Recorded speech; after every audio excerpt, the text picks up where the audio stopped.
What's going on, everybody? It's EricRayweather back here, and in today's video I'm going to be showing you one of the best running plays in Madden 19.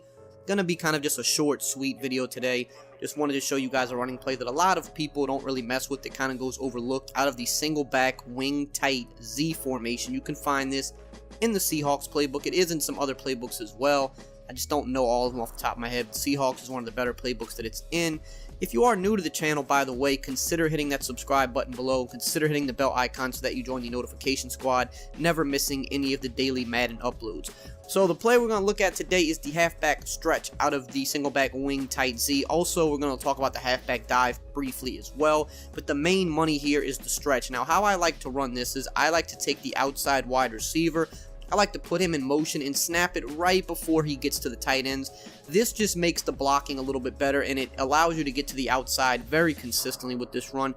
Now, keep in mind here, Chris Carson, not the best running back on Madden, especially in terms of speed. He's about 88 speed, which is considered, on the slow side for a running back. You typically want a guy 92, 93 plus speed. You could see here on the second clip, cutting it back up the B gaps. That's the great thing about the stretch. Sometimes you're going to take it out wide, but sometimes the B gap's going to open wide up, and you're just going to cut that back up inside. But the majority of the time, you're going to have success taking this outside, because by motioning the wide receiver, it's going to just really seal the edge nicely for you, kind of almost turning him into like a crackback block. A lot of times he'll go up the field like you're seeing there and take on the safety to kind of slow him down. And then once you're in the open field, with this game, you're always a juke move or a spin move away from a touchdown, because it's very easy to make those guys miss on the boundary this year. When you get outside those numbers, very easy to make guys miss. You see there the B gap opening up. So we take it up the B gap, took a hit, but we still got a solid 5 yards. Anytime you're getting 4 to 5 yards on a run, you're doing good. But with this play, you could see the ability to break it out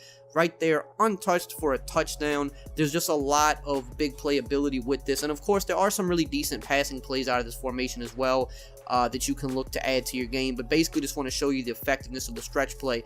And like I said, with the motion block, it really helps you get to the outside. Now, also, keep in mind that you have a halfback dive in this formation. So if, people start kind of favoring the outside because you've been gashing them outside, that's when you want to try to punch it up the middle. And another great thing is this is a 3 tight end formation, meaning if they don't come out in a heavy run set on defense, they're going to get pancaked. And I mean, the entire defense is going to get ran over. So if you're playing those guys that kind of like to stick in dollar or like the pass type coverages and try to stop the run out of that, they're not going to have success versus this because of this being so many tight ends. Here you see taking the dive up the middle. Just mainly want to focus on not holding turbo behind the line of scrimmage. You want to, on the stretch, break to the outside before you hit turbo, and then with the dive, you want to kind of maneuver through. You see there the pancakes happening because they were not in a run-heavy set. That is something very valuable about this formation. But again, you don't want to hold turbo. You want to kind of maneuver through, get to the second level, and then hold turbo, because if you hold turbo behind the line of scrimmage or as you're trying to, run through